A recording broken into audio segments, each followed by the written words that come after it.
guys can ask. I'll open it up for questions. The last 2 days previous, the 7 interceptions off of your starting quarterback. What were you guys doing defensively to create those kind of takeaways?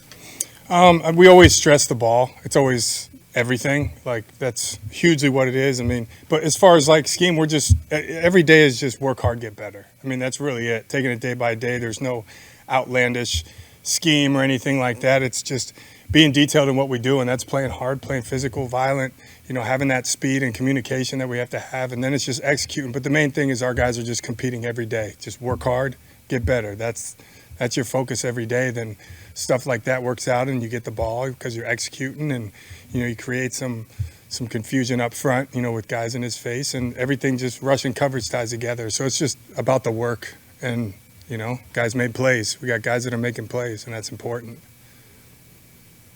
What are your early impressions of the 2 new defensive tackles you have, Collins and Elliott there?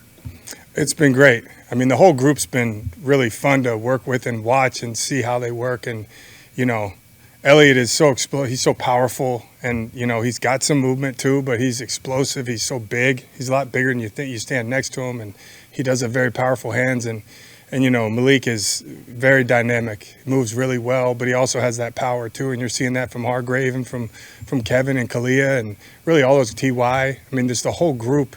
You're seeing them compete and, seeing those explosive, dynamic, guys that we like that can move but also have power. And it's fun to watch them all compete.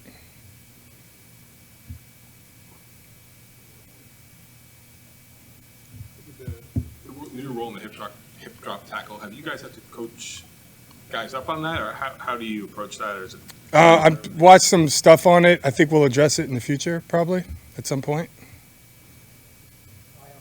Often talked about the leaps that a player can make from year 1 to year 2. You've got a lot of year 2 defenders under you. What do you tell them when their rookie season is over and they're going into the off season about what to do in the off season and to come in having made that leap? I think a lot of it is it's just a comfort thing. I vividly remember even myself, like from year 1 to year 2, just jogging on the field that second year. It's night and day difference just in where you were at. You just played college, you had bowl game, you trained for this combine and stuff, and then it was like a full year. And then now you learn what it was to be a pro, and really it's about being in the system, being in the building. It's like I'm not a student athlete anymore. I'm a professional football player. So you've already kind of have your system. So there's a comfort level.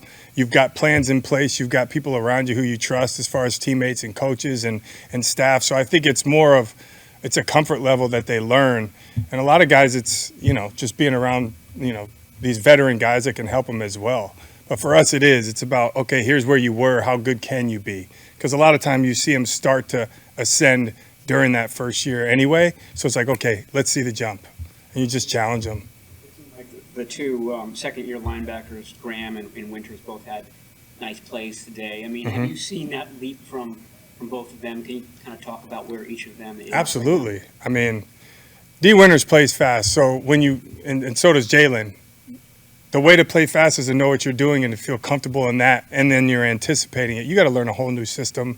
It's totally different in college. There's a lot of differences, and then the details of what we do. So it's understanding the differences in the offenses and then understand the details of the defense. And once you start to grasp that, it starts to become second nature. Your brain's not slowing you down. Then you can see that speed, and you can fully cut it loose. And that's where they're at. They're taking that jump, both of them.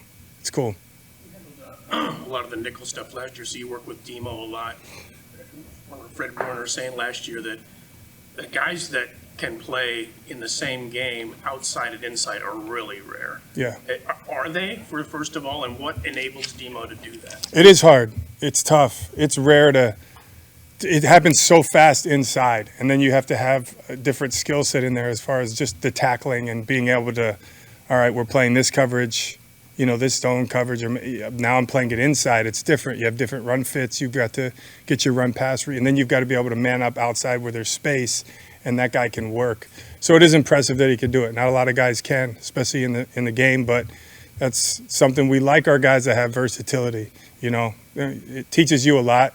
and then it also adds to, you know, who we can have up, and, you know, you got to be prepared for that too, based on positions. You know, just like we talked about last time, I think with, you know, Gross Matos having the inside pass rush versatility, you know, it's big for your team, really.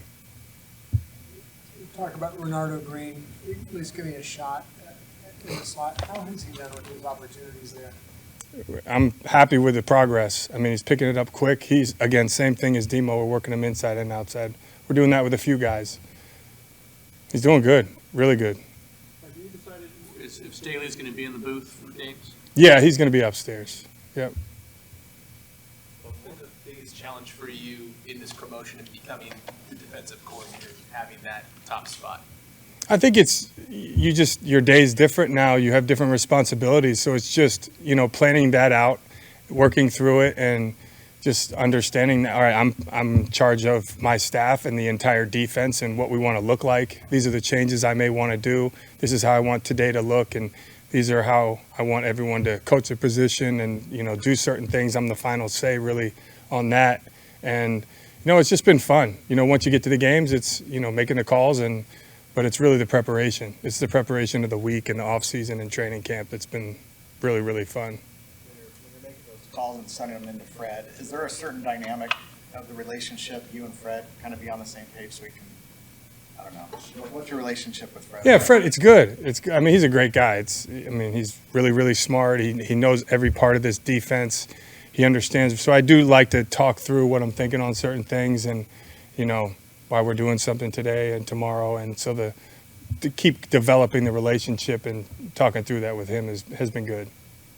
Sorry if it's been asked. Earlier this week, Kyle Shanahan said the defensive side of the ball pretty much won practice on Monday, and then it seems kind of the same thing happened yesterday. What's the reason for that?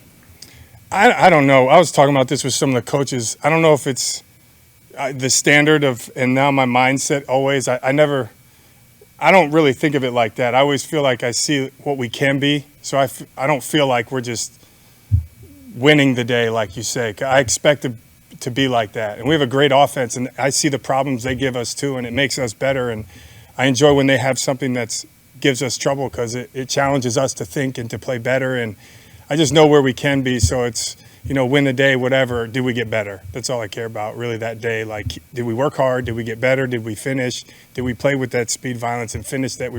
It's about that every day. Demo was talking about strategizing with Staley and some of the things that he's taught him already in terms of percentages and when to look something. And I think on a radio interview, he even said he was like the defensive Kyle in terms of knowing strategy. So to be in your position and have an offensive strategist and a defensive strategist of that caliber, what's that like? It's great. Like I said, it's been great having him here. I mean, he's really smart. He's got a lot of experience and stuff like that. It's huge, you know. It's been awesome. Thank you.